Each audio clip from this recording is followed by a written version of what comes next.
Hola, estoy acá con una nueva lectura de un capítulo que se llama La madurez revelada en el caos. Comienza así. Es fácil reaccionar y pensar con lucidez cuando un suceso toca nuestra puerta, pero es difícil conservar la serenidad cuando las pérdidas y dolores de la existencia nos invaden.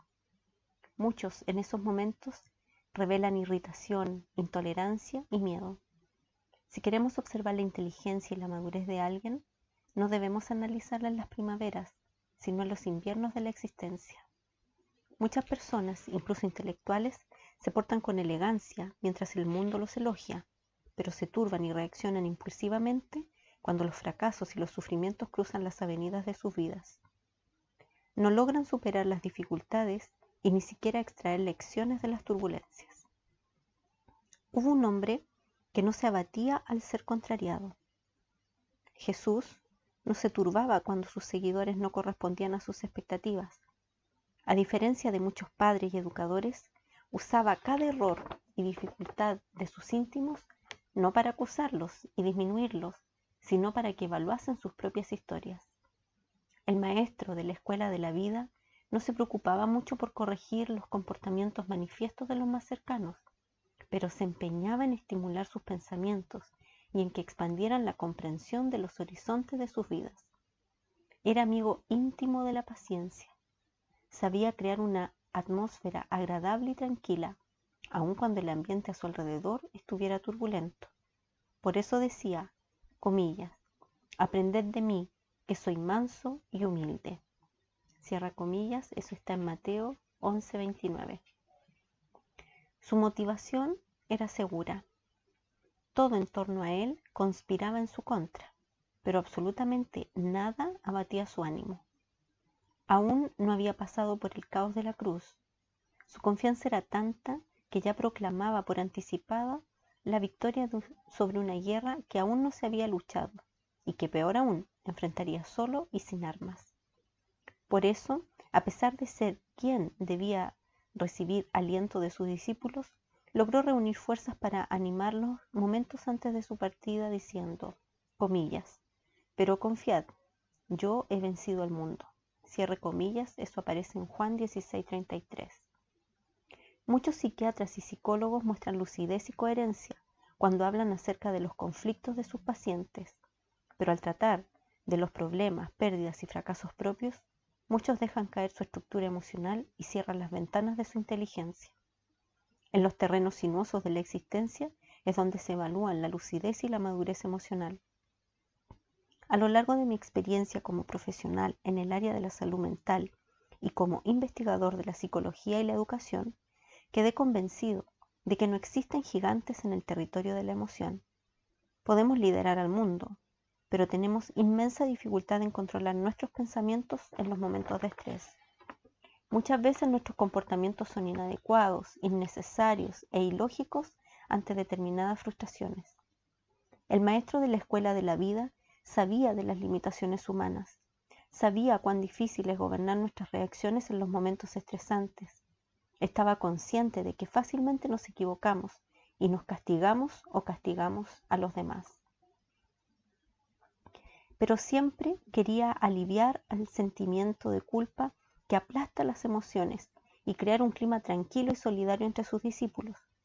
Por eso, un día les enseñó a recapacitar y orar, diciendo, comillas, perdónanos nuestras deudas como también nosotros perdonamos a nuestros deudores. Cierre comillas, Mateo 6:12.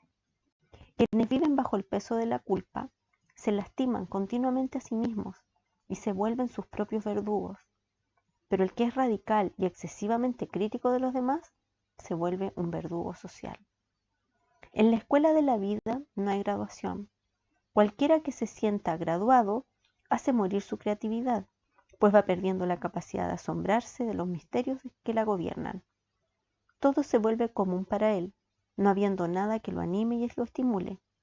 En la escuela de la vida, el mejor alumno no es aquel que está consciente de lo que sabe, sino de cuánto no sabe.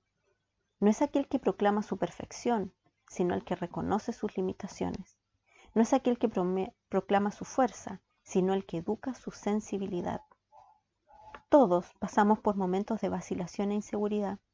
No hay quien no sienta miedo y ansiedad en determinadas situaciones. No hay quien no se irrite delante de ciertos estímulos. Tenemos debilidades. Solamente no las ve el que no logra mirar su propio interior. Unos vierten lágrimas húmedas, otros secas. Unos exteriorizan sus sentimientos, otros al contrario los reprimen. Algunos superan con facilidad ciertos estímulos estresantes, pareciendo ser muy fuertes, pero tropiezan con otros aparentemente ordinarios. Ante las curvas que da la vida, ¿cómo se puede evaluar la sabiduría y la inteligencia de alguien? Cuando toca la puerta el suceso o cuando enfrenta el caos. Es fácil mostrar serenidad cuando nuestra vida transcurre como un jardín tranquilo. Es difícil cuando ella depara los dolores propios. Los momentos finales de la vida de Cristo estuvieron definidos por sufrimientos y aflicciones. ¿Habría conservado su brillo intelectual y emocional en medio de tan fuertes tempestades? En el primer libro estudiamos la inteligencia insuperable de Cristo. Él no frecuentó la escuela, era un simple carpintero, pero, para sorpresa nuestra, expresó las funciones más ricas de la inteligencia. Era un especialista en el arte de pensar, en el arte de oír, en el arte de exponer y no imponer ideas, en el arte de reflexionar antes de reaccionar. Era un maestro de la sensibilidad y un agradable narrador de historias. Sabía despertar la sed de saber en las personas, vacunarlas contra la competencia predatoria y el individualismo, estimularlas a pensar y desarrollar el arte de la tolerancia y la cooperación. Además de eso, era alegre, tranquilo, lúcido, coherente, estable, seguro, sociable, agradable y, por encima de todo, un poeta del amor y excelente inversionista en la sabiduría durante los inviernos de la vida. Cristo fue visto a lo largo de los siglos como un sufrido que murió en la cruz. Tal concepto es pobre y superficial. Tenemos que analizar a Jesucristo en su grandiosidad. En un solo párrafo enumeré 20 características notables de su inteligencia. ¿Quién en la historia manifestó las características del Maestro de Nazaret? Rara vez alguien tiene media docena de esas características en su propia personalidad. Ellas son universales y por eso fueron buscadas en forma incansable por los intelectuales y pensadores de todas las culturas y sociedades. A pesar de Cristo haber poseído una compleja y rica personalidad, difícilmente la gente se siente cómoda de hablar de él en público, porque hay siempre el recelo de ser vinculado a alguna religión. Pero es necesario hablar de él en forma franca, desprendida e inteligente. Aquel que tuvo la personalidad más espectacular de todos los tiempos es merecedor de un estudio al nivel de su importancia. Desafortunadamente, hasta en las escuelas de filosofía cristiana se investiga muy poco su vida y su inteligencia. Cuando mucho, se presenta brevemente en las clases de enseñanza religiosa. Hace poco tiempo, mi hija mayor me mostró un libro de historia general. Por increíble que parezca, allí solo se resumen en una frase la vida de aquel que dividió la historia de la humanidad.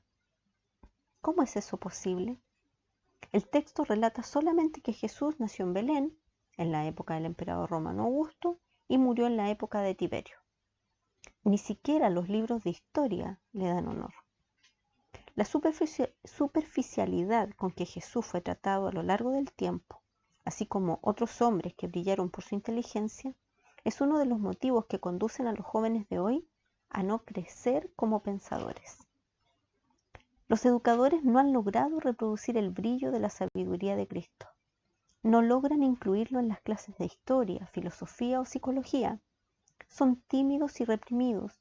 No consiguen proponerles a los alumnos una discusión acerca de Jesús, no en el aspecto religioso, sino resaltando su humanidad y su compleja personalidad.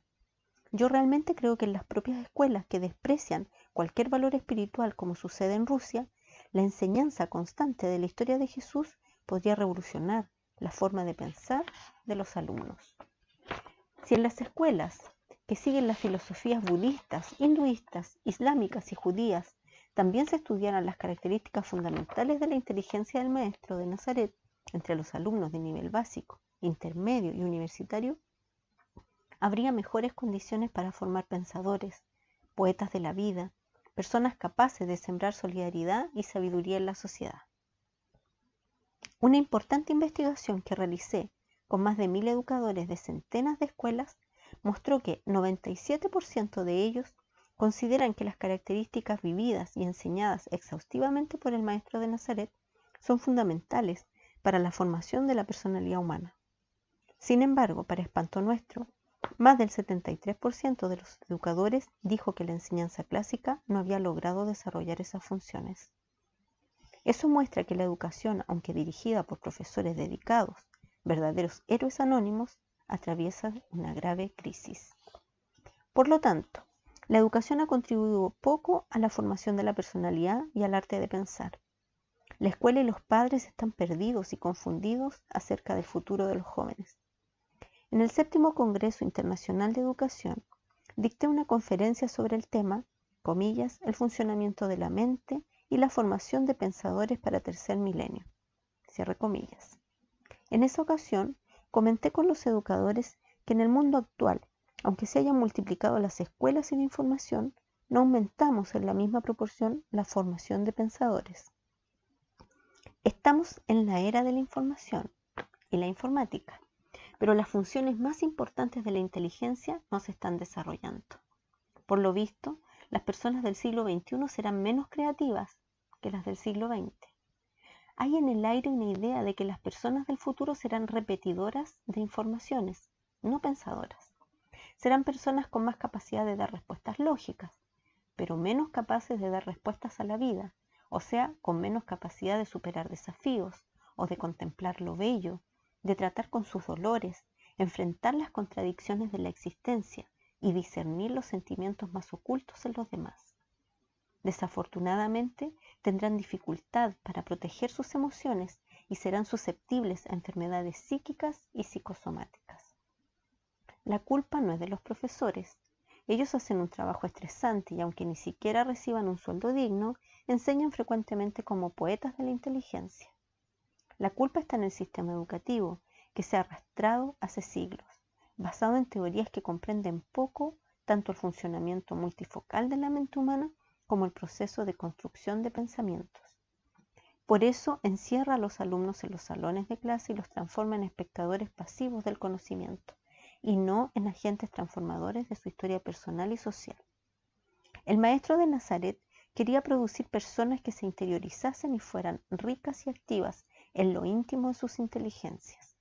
Pero vivimos en una sociedad que valora los aspectos exteriores del ser humano, la competencia predatoria, la paranoia de la estética y del consumismo han herido al mundo de las ideas, dificultando el proceso de autoevaluación y búsqueda de un sentido más noble para la vida. Hemos alterado los valores.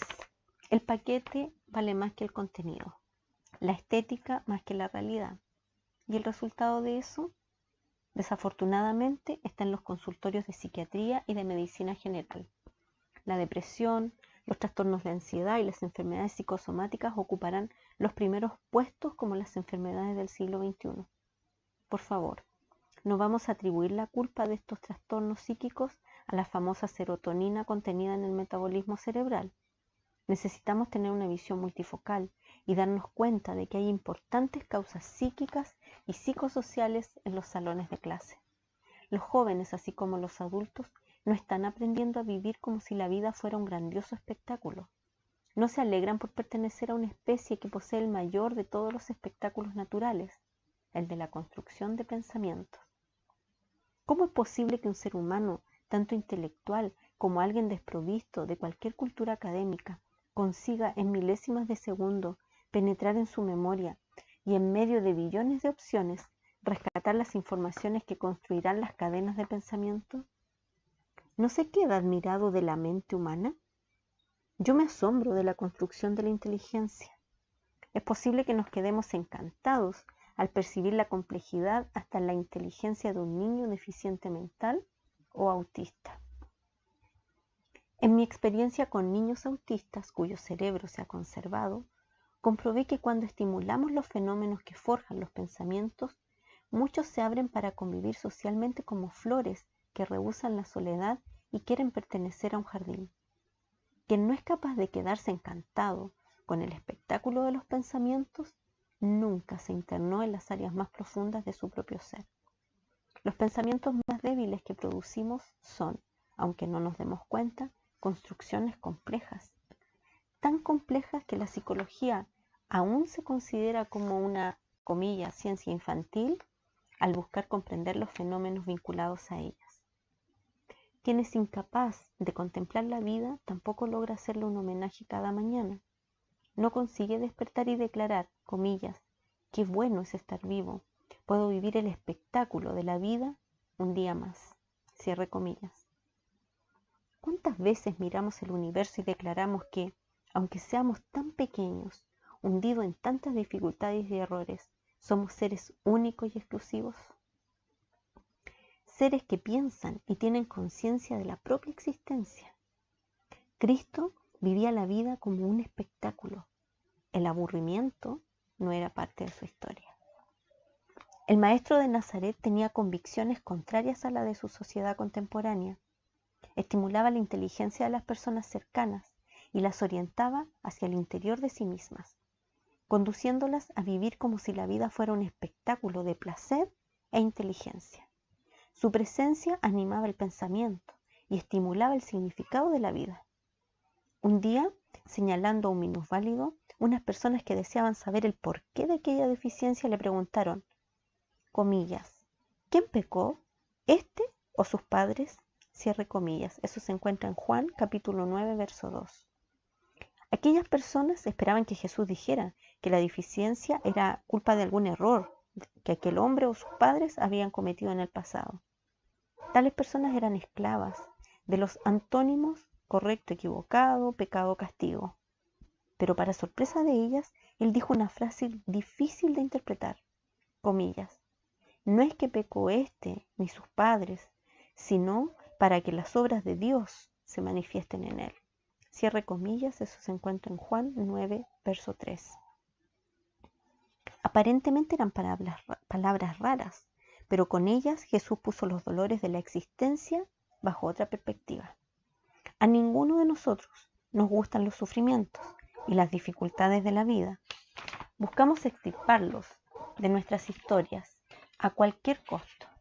Sin embargo, el maestro de la escuela de la vida quiere decir que se debía lidiar con el sufrimiento y superarlo dentro del espíritu y del alma. Tal superación producirá algo tan rico dentro de la persona deficiente que su limitación se convertirá en gloria al Creador. En efecto, las personas que logran superar sus limitaciones físicas y emocionales, entre paréntesis, depresión, síndrome de pánico, cierra paréntesis, se vuelven más bonitas, exhalan un perfume de sabiduría que anuncia que la vida vale la pena ser vivida, aunque tenga turbulencias. Jesús quería expresar que era posible tener deficiencias y dificultades y aún así experimentar la vida como un espectáculo placentero. Un espectáculo que solo lo pueden vivir aquellos que saben conducirse internamente y se vuelven agentes transformadores de la historia. Desde la perspectiva psiquiátrica, el maestro tenía toda la razón, pues si transformamos a las personas que sufren en pobres miserables, en víctimas de la vida, destruimos su capacidad de crear y superar sus dolores. Transformar a un paciente en una pobre víctima de su depresión es uno de los más grandes riesgos de la psiquiatría. La persona que enfrenta con inteligencia y crítica su depresión tiene mucho más posibilidades de superarla. Aquellos que temen al dolor tienen más dificultad de sanarse y más posibilidades de depender de su terapeuta. En la actualidad, las personas, principalmente los jóvenes, no saben trabajar con las limitaciones, no saben qué hacer con sus dolores y frustraciones. Muchos quieren que el mundo gire alrededor suyo. Tienen gran dificultad en ver algo más que sus propias necesidades. En ese ambiente, la búsqueda del placer inmediato, la agresividad y la dificultad de ponerse en los zapatos del otro aumentan mucho. Delante de estas características, la educación no los alcanza y por lo tanto no rompe la rigidez intelectual en que se encuentran. Solo una revolución en la educación puede revertir ese cuadro. Los años en que los alumnos están pasivamente sentados en los salones de clase del nivel básico son suficientes para producir un gran vacío en el proceso de formación de sus personalidades. Ellos nunca más lograrán alzar la mano en público y exponer sus dudas sin un alto costo emocional. El hecho de no estimular a los alumnos a participar como agentes activos en el proceso educacional frena la creatividad y la libertad de expresar sus pensamientos, y eso sigue durante la formación universitaria y hasta el mismo posgrado o doctorado. Una de las características fundamentales de Cristo era la capacidad de transformar a sus seguidores en personas activas, dinámicas, con habilidad de expresar sus sentimientos y pensamientos. Él no quería un grupo de personas pasivas, tímidas, con la personalidad anulada. En todo momento estimulaba la inteligencia de los que se le acercaban y buscaba liberarlos de su cárcel intelectual. Los textos de sus biografías son claros. Jesús enseñaba preguntando, estimulando la inteligencia y buscando romper timidez y toda distancia. No le gustaba promoverse. Aunque fuera reconocido como el Hijo de Dios, cruzaba su historia con la de los más cercanos y los consideraba sus amigos amados. Espero que te haya gustado este capítulo.